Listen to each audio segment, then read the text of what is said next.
दोस्तों, आज मैं आपको कंबोडिया के कुलेन नामक पहाड़ पर लेकर आया हूँ, जिसे थाउजेंड लिंगम माउंटेन भी बोला जाता है।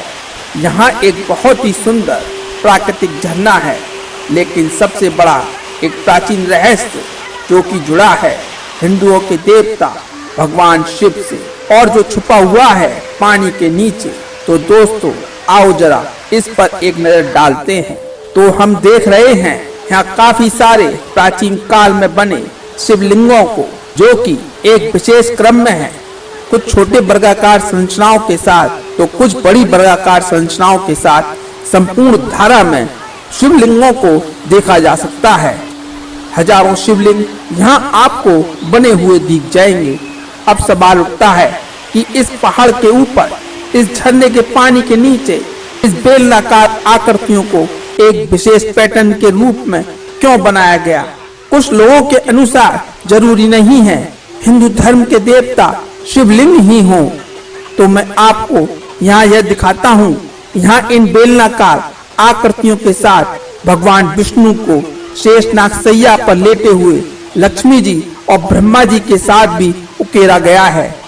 तो यह बात सही हो जाती है कि यह स्थान हिंदुओं के देवता को समर्पित है। वैसे कंबोडिया में यह स्थान पवित्र माना जाता है।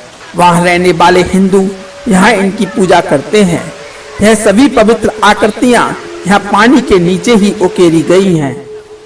इन आकृतियों के इस प्रकार के पैटर्न को देखते हुए, जैसे सेंटर में एक मेन लिंगम और उसके चारों ओर वर्गाकार आकृतियों में छोटे छोटे लिंगम, ऐसा लगता है कि इनमें किसी प्रकार की रहस्यमय ऊर्जा है जो इस पानी में अपना प्रभाव छोड़ती है।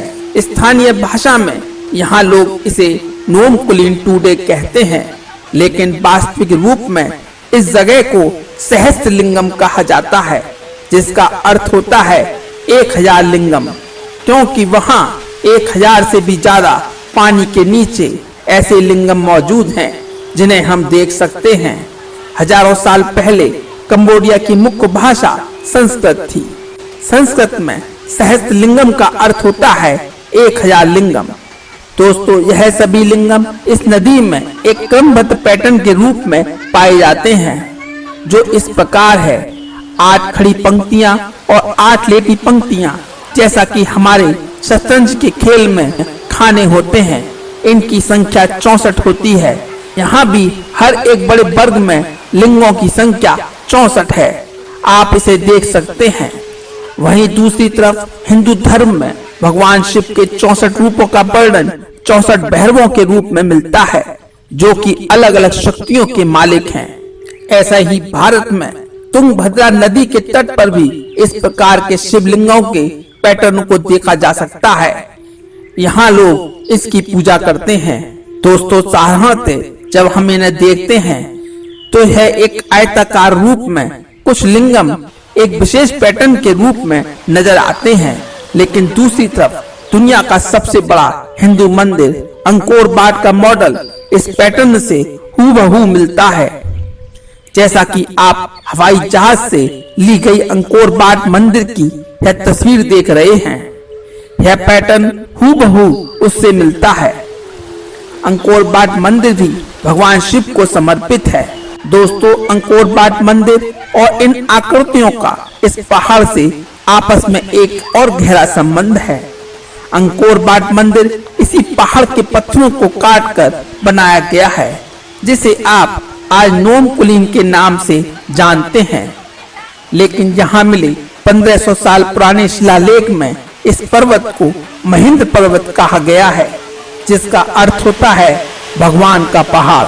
दोस्तों, हिंदू धर्म को मानने वाले पूर्वजों को यह ज्ञात था, जो कि पहले कंबोडिया में रहते थे, कि शिवलिंग में एक प्रकार की सकारात्मक ऊर्जा होती है और वह ऊर्जा धरती को उपजाऊ बनाने में सक्षम है। इसलिए उन्होंने पहाड़ से आने वाले मेन जल स्रोत के मार्ग में इन शिवलिंगों को बना दिया होगा, जिससे वह सकारात्मक ऊर्जा इस पानी में समा जाए। लेकिन पुरातत्वविद और इतिहासकार इसे एक निरर्थक परंपरा का रूप मानकर भले ही नकार दें, लेकिन हमारे पूर्वजों के हर काम के पीछे कोई मूल कारण जरूर होता था, उसे हमें देखना होगा। दोस्तों, हजारों साल पहले कंबोडिया में घना जंगल मौजूद था। वहाँ हिंदू धर्मवादी लोगों ने जंगल को काटकर वहाँ की भूमि को कृषि करने के उपयुक्त बनाया, लेकिन पहाड़ से आने वाला पानी वहाँ की जमीन के उपजाऊ तत्वों को बहाकर ले जाता होगा। तब उन्होंने पानी को ही ऐसी सकारात्मक ऊर्जा में बदल दिया। जब यह पानी धान के खेतों से गुजरता था, उससे धान की खेती वहां पर बहुत अच्छी होने लगती थी। वहीं हिंदू धर्म में आज भी शिवलिंग की पूजा अपना वंश बढ़ाने यानी कि फर्टिलिटी प्रदान करने वाले देवता के रूप में की जाती है। दोस्तों, ऐसे ही 1000 शिवलिंग भारत में कर्नाटक राज्य के कन्नाड़ा जिले में मौजूद हैं। उस स्थान को सहस्त्रलिंगों के नाम से जाना जाता है। यहाँ बहने वाली श्यामला नदी में हजारों की संख्या में शिवलिंग मौजूद हैं, जिन्हें हजारों साल पहले का बना हुआ माना जाता है। उनके साथ साथ यहाँ अन्य देवी देवताओं की अनेकों कलाकृतियों को भी उकेरा गया है। इनके दर्शन करने के लिए बड़ी संख्या में टूरिस्ट यहाँ आते हैं। यहाँ जब गर्मियों में नदी में पानी कम होता है, तब यह शिवलिंग दिखाई देने लगते हैं, और जब नदी में पानी बढ़ता है, यह शिवलिंग फिर से दिखाई देना बंद कर देते हैं। दोस्तों, अगर आप भी कुछ बताना या पूछना चाहते हैं तो कमेंट कीजिएगा। उम्मीद करता हूँ कि यह वीडियो आपको जरूर पसंद आई होगी, तो लाइक और शेयर जरूर कीजिए। अब आपसे मुलाकात होगी एक न्यू इंफॉर्मेटिव वीडियो के साथ। तब तक के लिए नमस्कार।